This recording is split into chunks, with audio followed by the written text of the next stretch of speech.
Hello. Red face. Get over it. Red nose. Red tits. Now, I blend in quite nice with the countryside. Anyway, listen to this, right? Keep calm, carry on, and drink more wine. Well, it don't sound like me, does it? Keep calm, carry on, and drink more wine. I went to the post office, did me little bits in there, and got served by somebody who's new. Woman, probably my age, you know, about 26, probably about 55, and she said, next please. So I went over and I said, morning. She said, how are you? I said, I'm fine, thanks, how are you? And she said, yeah, pretty good. And then she looked at me and she said, exactly that. Keep calm, carry on, and drink more wine. I thought, okay. Now, was she looking at my glorious t-shirt and thinking, I'd like a bit of him? Was she looking at my t-shirt and thinking something? Who knows? I didn't hear her say it to anybody else, but it was quite pleasant. A strange thing, but quite pleasant.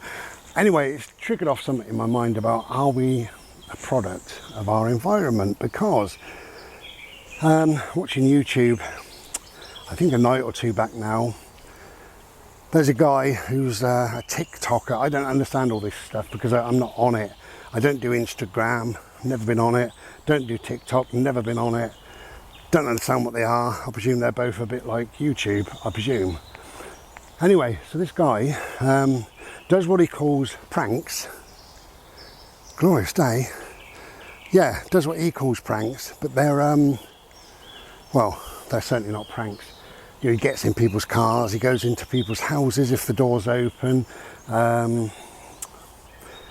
He says if there's a group of people, especially a group of girls, and there's I say a group of young women, and if there's a young man there, he says to the young man, do you want to die? And he keeps saying it, do you want to die? Do you want to die? Anyway, in the end, he produces a packet of dye, hair dye, which is, you know, again, not funny. Morning. Morning. Never seen anybody biking down here. Look at this little chap. Look at you. You're running. I know. Come on then. Anyway, so he does what he calls pranks. They're not pranks. They're nasty. But I watched something and they said about him. They showed a couple of these little pranks and they're really not funny. But they said he's probably a product of his environment. You know, probably no father to be seen, single mum, you know, who perhaps couldn't care less about him and maybe failed at school, no job, blah, blah, blah, you know. And I've been told that before, this product of your environment. And do I believe it's a thing? No. Well, kind of yes. Now, I was a dustman, believe it or not, years ago. Look at these. Glorious. Yeah, beautiful. Yeah, so I was a dustman years ago and there was a guy that nobody wanted to work with for some reason. So they said to me, will you work with him? And I said, yeah, cool, you know. And I said, if he's no good, he's no good, and I'll tell you. But, you know, I work with him. And they told me a bit about him. They said he's a rough bloke, been in and out of prison. He's just a product of his environment, really. You know, Mum was a junkie, so he was a drug addict. That doesn't follow. I know that through experience because I was a junkie, but my mum wasn't. So how does that work out? Anyway, product of his environment. I thought, wow, I don't know. So I've heard it again and again, really. So do I believe that we can be a product of our environment. Well, yes, to an extent only. Where I was bowed, where I was brought up, this little tiny village, next to it was a massive warehouse sort of complex. You see the robin? This huge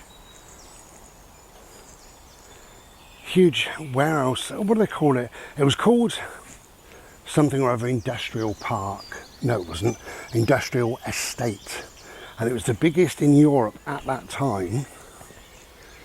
And then they changed the name to so-and-so park, because it sounds nicer than industrial estate, you know. And I know I've said this before, but so I'll try and hurry it up. We listen to some water to chill out. Can you hear that?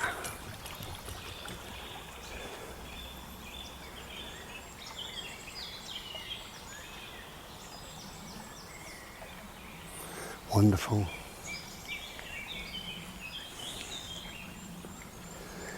Yeah, so basically my option when I left school was to go and work in one of the warehouses. That was about it.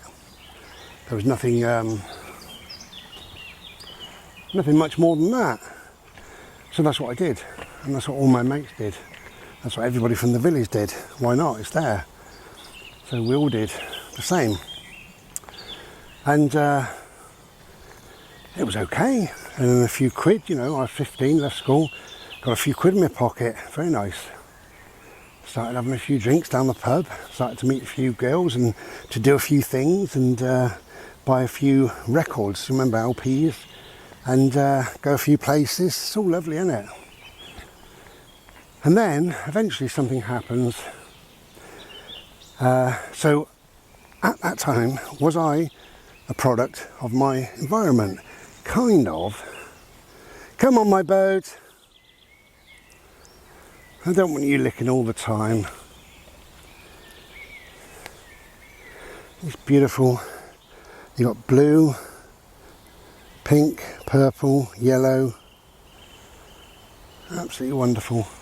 Little wildflowers everywhere. Yes, I probably was a bit of a product of my environment.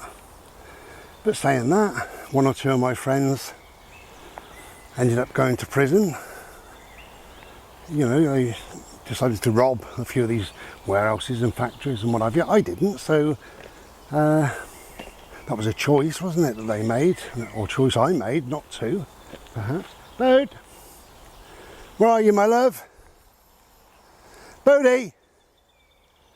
Bode! Oh, there you are. You, honestly.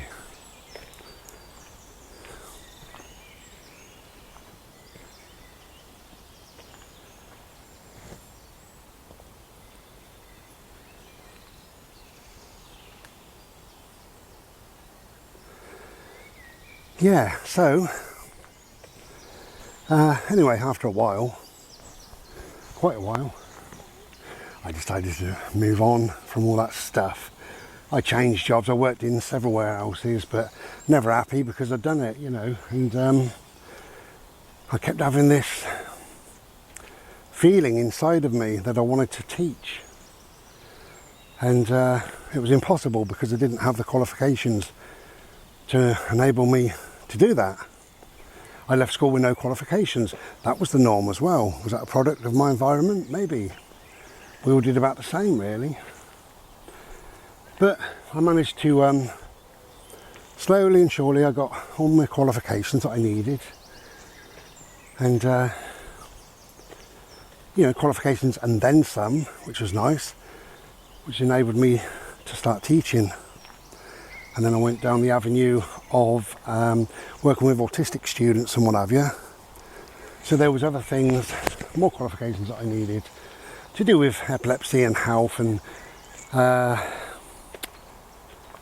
you know, just looking after the students' well-being correctly and properly, as you would. and whistle blowing and stuff if need be. But also, come here, bird. He's a bugger today. Where is he? Birdie! Also, there was my petals, settles and dettles. Hello, my beauty. Look at you.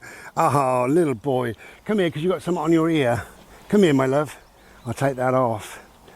Oh, what is it? It's just your decorations, that's all. Your old tart.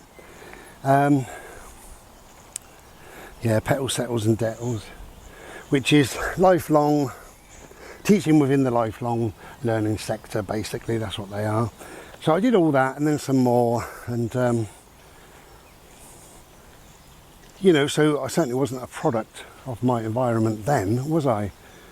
I chose, you know, what to do, and did it. Hard as it was, and it was hard. Anyway, I'll show you some pinky, purpley and blues. There we go. Have a look at these.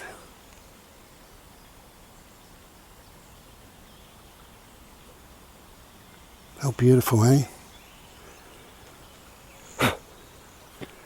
Sorry, just had to give a fly a blow job.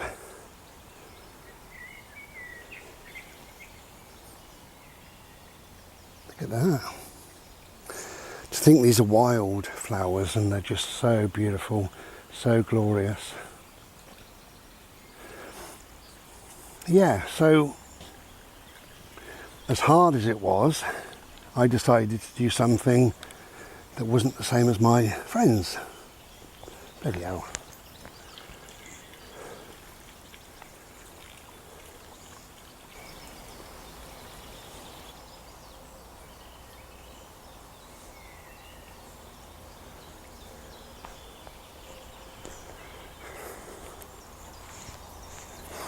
So I think we are made up of perhaps 1% or 10%, whatever, of our environment. Our environment simply, to me, means, you know, where we lived, what our parents were like, our brothers and sisters and friends that we hung around with, the kind of area perhaps that we lived in, you know, our schooling, our characters.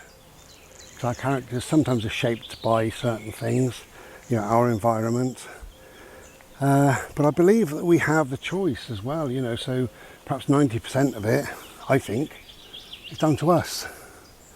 Who am I? What do I want to do? Where do I want to live? You know, what do I want to do in life?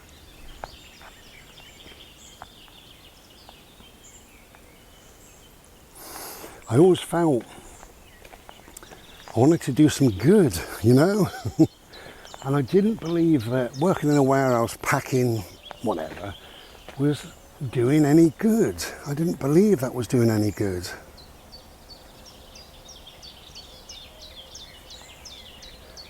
So, although I'm not really proud of anything in my life, I am just me, just an ordinary guy, but, Bodie, you're licking again. I am proud of the fact that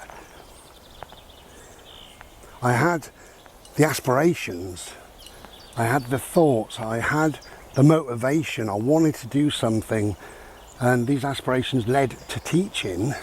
And the proudest thing for me is that when you teach, you have got the potential to change young lives in some way for, hopefully for the better. It's just a potential, may not come to fruition, but you give it your best shot, you know. So I am proud that I've done that for a long, long time.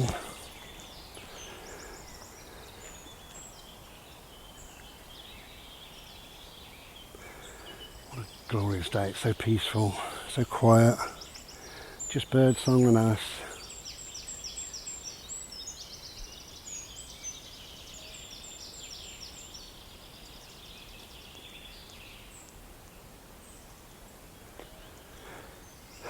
Lovely, glorious. Now, through Facebook and stuff, you can sometimes see what your old friends are doing. And I've had one or two friend requests and stuff over the years. And for me it's kind of sad, and I'm not knocking these people because you do whatever you want to do in life. For me it's kind of sad that they're still, you know, living in that same area, still doing that same job. It's kind of sad, but obviously if they're comfortable, you know, a lot of people don't deal with change very good, you know, very well.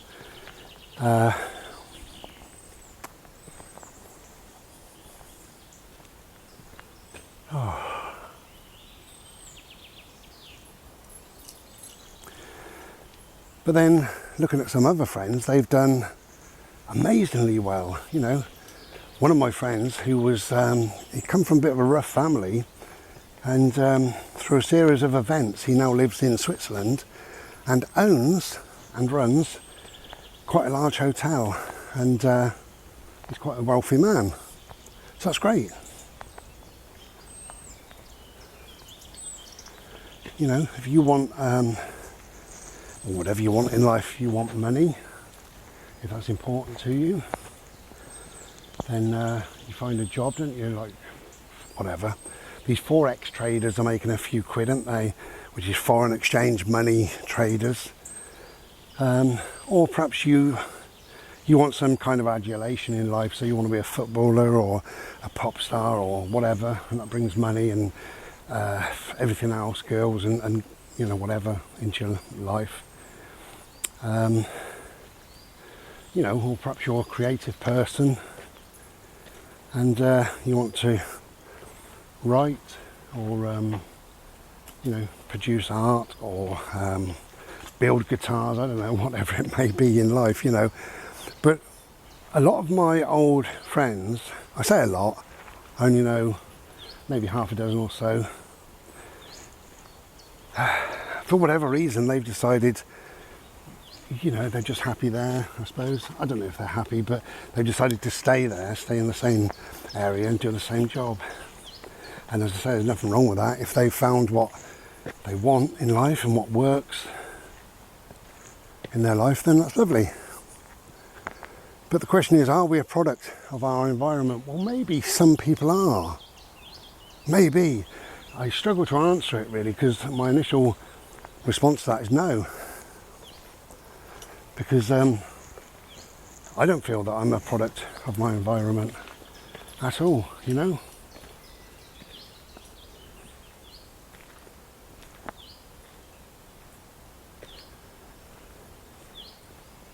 Right, I'm not going to go up there. I know it doesn't look it, but that's a climb, you know.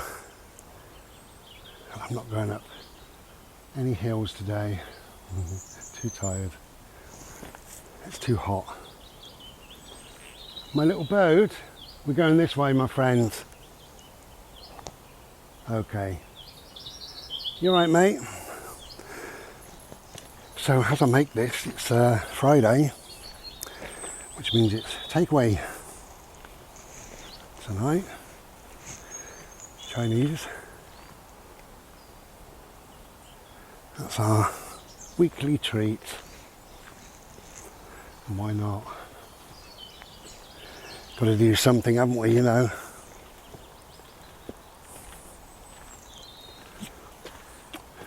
Yeah, so I think it's an open-ended question. Are we a product of our environment? Well, perhaps some facets of us are, but a lot isn't, you know. I think we do have choice.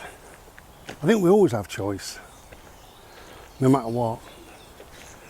You know, you can be born into a rough family, living in a rough council estate type place, and I don't know, perhaps you've seen your dad come in and out of prison. You end up doing the same, but you can think, oh, hang on, I don't want this, you know, what do I want? So we have the choice to think it through, and it looks a bit like snakeskin. Look at that.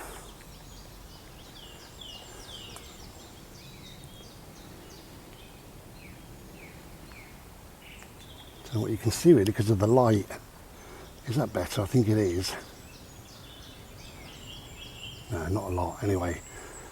I like it. There's a dog licking there, just for a change.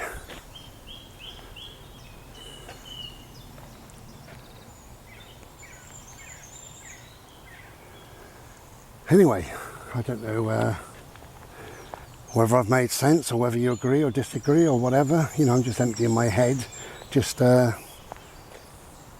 talking.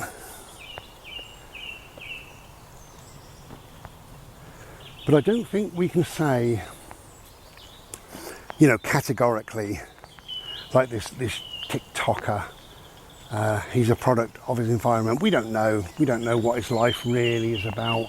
So I don't think we can say that. And even if we did know, and we knew all about his life, I still don't think we can say that, because there's only a small amount that we are a product of our environment to a degree. Now, you can have a much larger extent of being a product of who your parents are and were. Hello, darling. Are you beautiful? And by that I mean probably religion is the biggest thing, isn't it? My neighbour was saying to me just a few days ago, he's really quite religious, but he said the reason why he's religious is because of his dad. He said, I was brought up with it. He said, and I've never changed my opinion. And I said, that's fine, you know. I'm a Buddhist, and you know, I believe that every baby is born an atheist. You know, not only do I believe it, it's right. Of course it's right. Every single child that's born is an atheist, and then they get told this stuff, indoctrinated or whatever it's called, with, you know, there's God, there's Jesus, there's this, there's that, the Bible and stuff, and then they choose, well, they don't choose whether to believe it, they've got no choice. Turn this off because there's a couple of dogs.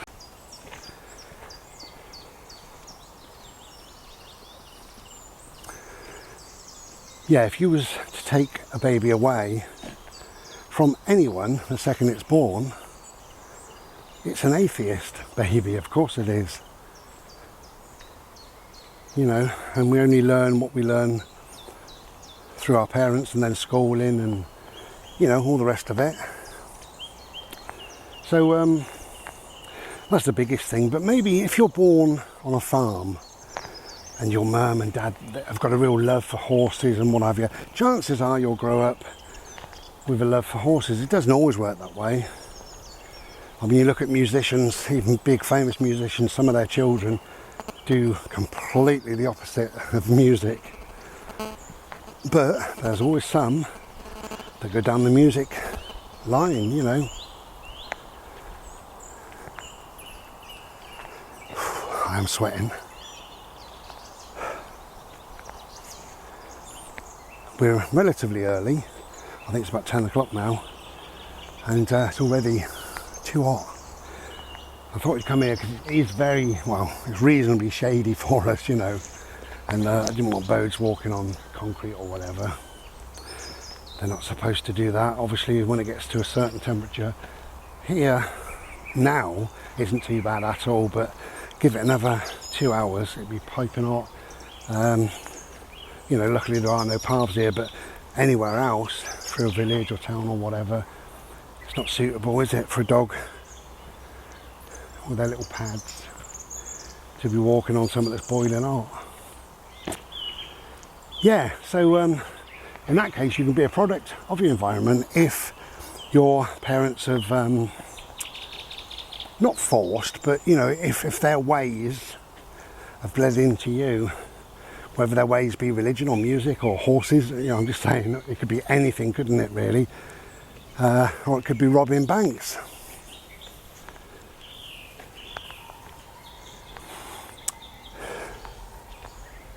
So for me, I think ultimately, as I said earlier, you know, we are slightly a product of our environment, slightly, but we have choice, And for me, my choice certainly outweighed anything that that I was brought up with or around or whatever. None of my parents or siblings were teaching or anything like that.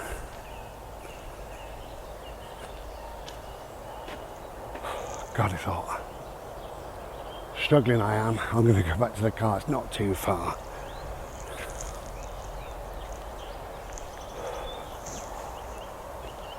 Anyway, so yeah, that woman, how strange. Keep calm, carry on and drink more wine. No, I'll tell you this, right? Just to end it. She's part of this video.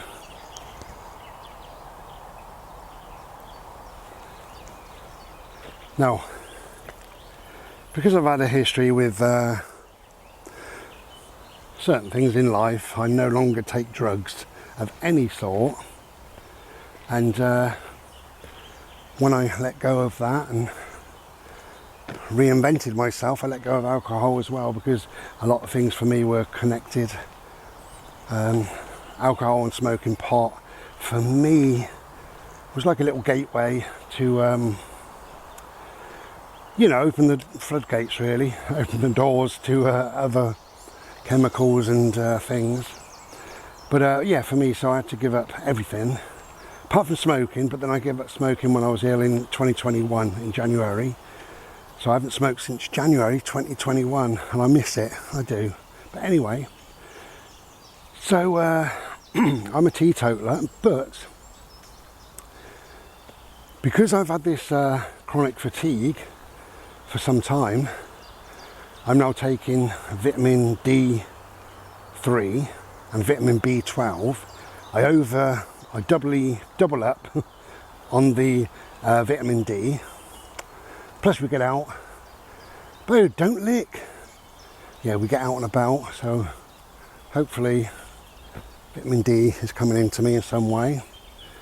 But I've been looking at increasing various things, and they put me on iron tablets a couple of years ago and I didn't like them. You know, yeah, I suppose they worked, but I didn't like them. But anyway, so come here. What are you doing? Come. Licking. So a couple of weeks ago I was looking around on the net about your natural iron, what foods contain iron, where'd you get it from, or what drinks and that. And they said the best thing, and they used to give it in hospital, I think they still do sometimes, and that's Guinness. The Irish Stout. The black Guinness draft. So when I was shopping, I say shopping, we now sit indoors and do our shopping, well I do. So yeah, so I'm online doing my shopping, and I remembered that, and I thought, oh, why not get a can? Anyway, I got 4 cans, because they come in this little 4-pack holder thing. And I've never had Guinness before, ever. I remember somebody, he was drinking Guinness, and I said, what's that taste like? And he said, well, he said, is it a food? Is it a drink? Is it Bovril? I said, oh, fucking hell, you know. He said, yeah, it's funny, it's kind of everything. He said, it's nice though. Anyway, I thought, well, I won't bother. So that was that. And, you know, like 20, 30 years later, I go and buy 4 cans. So I'm now an alcoholic. No, I'm not. So about 2 or 3 weeks ago, I got the 4 cans delivered. And I had 1 can a few days later on the Saturday night. And I mean, it's a funny thing, if you've never had Guinness, there's a widget in the can, which means when you pop it, this little ball sort of fizzes up and what have you. You pour it out slowly into a glass, and they say it takes, I don't know how long, there's a certain set time for your Guinness to be ready. So all the little bubbles create this white head, because it's a black drink, as you know. And it's like 141 seconds or something like that. So I poured it and I left it and I watched it, you know, go from a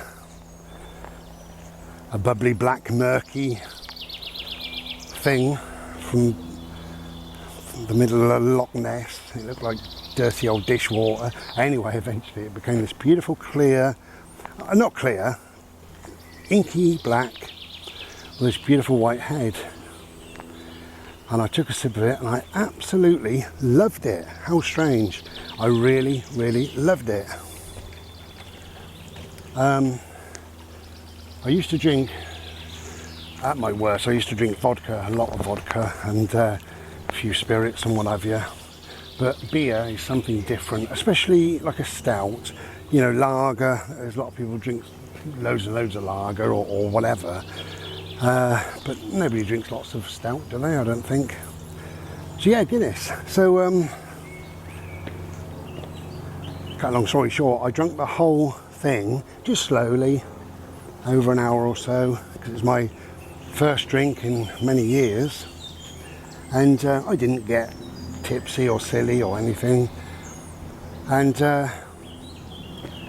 since then I've had one more can, and that was about maybe a week or 10 days after, because I don't want to get into a routine of drinking, you know, once a day or once a week even.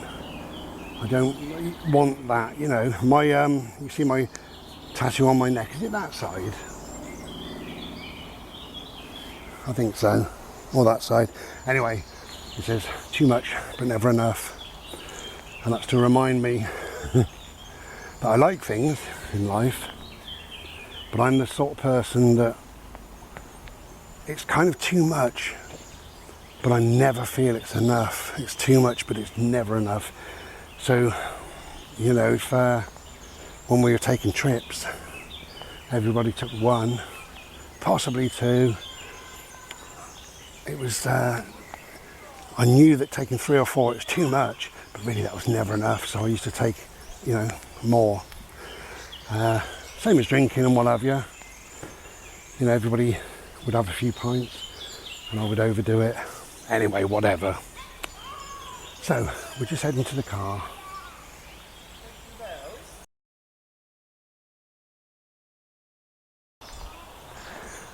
That was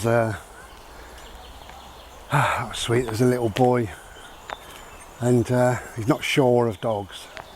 He thinks they're bears. He said, "Hello, bear." And Bodie went in for a cuddle, and he sort of went, "Oh no, no," like that. Bless him.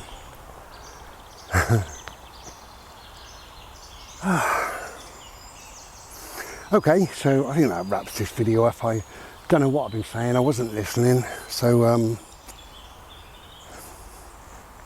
but are we a product of our environment? I think ultimately I've got to say no, really. I think we do have choice.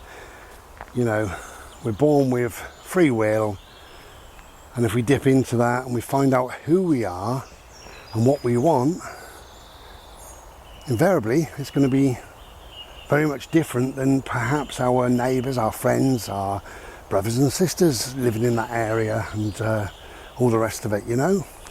But it's all about, I think, having aspirations and looking forward and thinking about your life. And for some reason, some people do that and some people don't.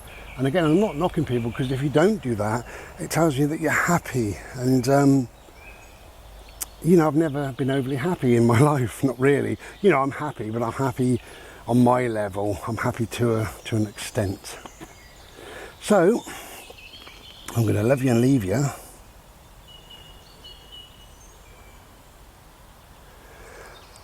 Look out for some paintings on Ishi Art if that's your thing. I'm getting very few comments over on Ishi Art. I'll make a video and only get a few people watch, and maybe 2 comments, if that, 3 comments. So if you want to do something nice, go over to my other channel, Ishi Art. Links are in the description, and lie. Say, wow, this is wonderful, Bry, even if you don't mean it. Okay, take care. And for those that need it today, I'm sending you all my love. All my love. And I hope you feel it. across the ether, across these miles. Feel my love, and then carry that with you for the day. And if you can pass it on a little bit, it's all good. Okay, thanks for joining me today in this rather glorious place, and we'll be back another day. Until then, be well.